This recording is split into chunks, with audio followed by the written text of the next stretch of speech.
If you're in a situation where you need to fire a difficult employee, then this video is for you. I'm Coach Glenn. I help seven-figure entrepreneurs to grow fast, increase profit, and get the time back. So for some reason, you are in a situation now where you have an employee who needs to be fired, and there is no questions about that. You've already done all the talking, nothing helped. Now there's the only way to get rid of this person. And there are multiple reasons why you might be in this situation. It might be that you hired in a hurry and you didn't have time to properly check and onboard this person, or this person was hired by someone else in your company and now you have to deal with that. So what's the best way to handle this? First of all, we need to do a couple things before we fire this person. Please don't do it right away.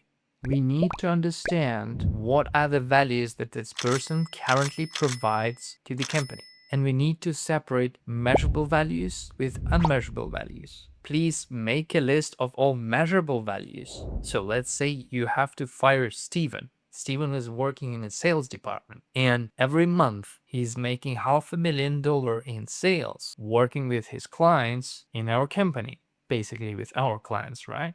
So the measurable value is $500,000. So what's the unmeasurable values? Let's say he has personal relationship with 5 key clients of ours. That's unmeasurable values. Or he has kind of a leadership position in the sales team. That's unmeasurable value. Hopefully not, by the way. So the next step after we understand the value is to make sure we know how Steven is doing his job. Because if we don't, then we are in trouble. Is Steven following some SOPs that you provided? Or he has some secret way of doing the sales that no one knows about? So we have to make sure that knowledge stays in the company. If there are some blind spots, make sure you observe and understand how Steven is doing his job, and you ask, as part of the job, to document and write down the exact steps how Steven is doing the job before firing him. And since he is in the sales, this also means we need to understand what are the relationship with the current clients and all the information that he possesses about those clients. So now when we know the value and we have an understanding and all the SOPs about his work, then we have to decide if we can distribute his responsibilities across existing team members without a need to hire another person and get the same value back. That would be a good option. But if it's not possible and we need to hire another person, then guess what? We need to do it before we fire Steven. So now, based on those SOPs that you have for Steven's job, you need to create a proper avatar and job description for the person who will replace Steven. I will leave in the description a video on how to write the proper job description that works. So, but then again, what if you need to fire Steven right away? Well, in that case, still do the documenting part and the values part, temporarily distribute the responsibilities across the team and hire right away, using the approach that you will find in the video that I mentioned. But the best way would be to prepare the candidate before you actually fire Steven. So even you're emotional right now, this Steven just pissed you off for your company. Please wait. We will properly screen candidates and get one good candidate on probation period. And we will have couple good candidates as a backup so that we will not lose this $500,000 that Steven brings. All right? And after this person and replacement is onboarded and got through probation period, then it's time to fire Steven. And yet we have to do something else before you do that, which is calculating, understanding, and minimizing the risk. First of all, always be polite. Allow Steven to keep his dignity. Ensure Steven doesn't feel embarrassed in front of the team. If you don't, you risk retaliation, such as a data leak. And I know you're not afraid but it's about keeping your company safe. So please make sure that Steven doesn't have any access to sensitive information. Even if you are confident he will not do anything, you still have to do everything to reduce the risk.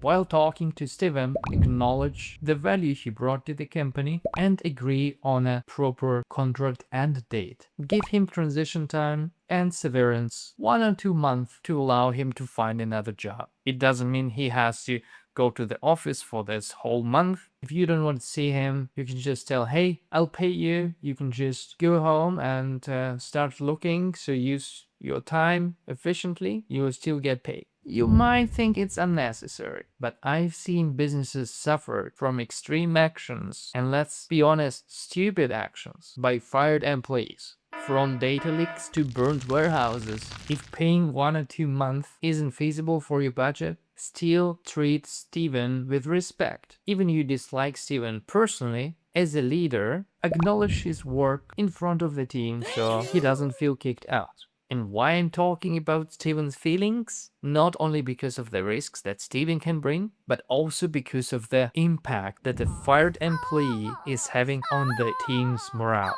And after Steven leaves, you must lift your team's spirit up, especially if Steven had some kind of friendship or even small talks within the company.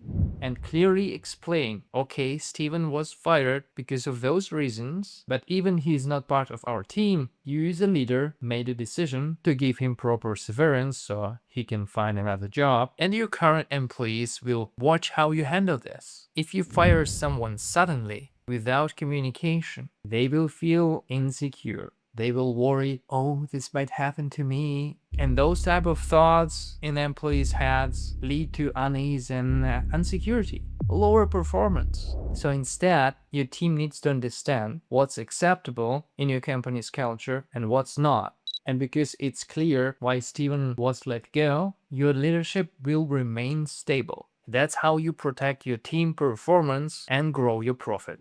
The last important topic in all of this is how to talk to Steven 101, how to tell him that he is fired. First of all, start the conversation in a respectful manner, even if he made a big mistake or pissed you off. So let's say Steven had disagreements with the clients and he was lying to them. So what would you say? First of all, we will acknowledge his value. Steven, you're a great salesman, and I appreciate you brought those clients and this revenue to us. Unfortunately, lying to the client is not part of our culture. And even we tried to communicate with you on this matter, we still had the same issues. We've got several reports from the clients, and unfortunately, we came to a conclusion that we are not a good fit. Steven, I respect you, and that's why I personally took care to get you 1 month pay upfront so that you will have your time to explore other opportunities. So this is an example of how you tell people that they are fired.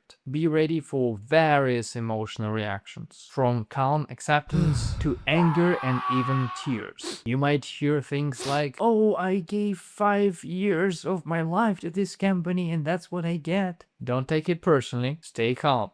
And you have to tell, I understand you're upset, but the decision is final. Please let me know if you would like to accept this extra payment from the company. So here's your severance and we need you to sign those papers. That's how you do it. Believe me, removing the wrong employee will bring you more profit in the long run. Stay profitable, your coach Glenn.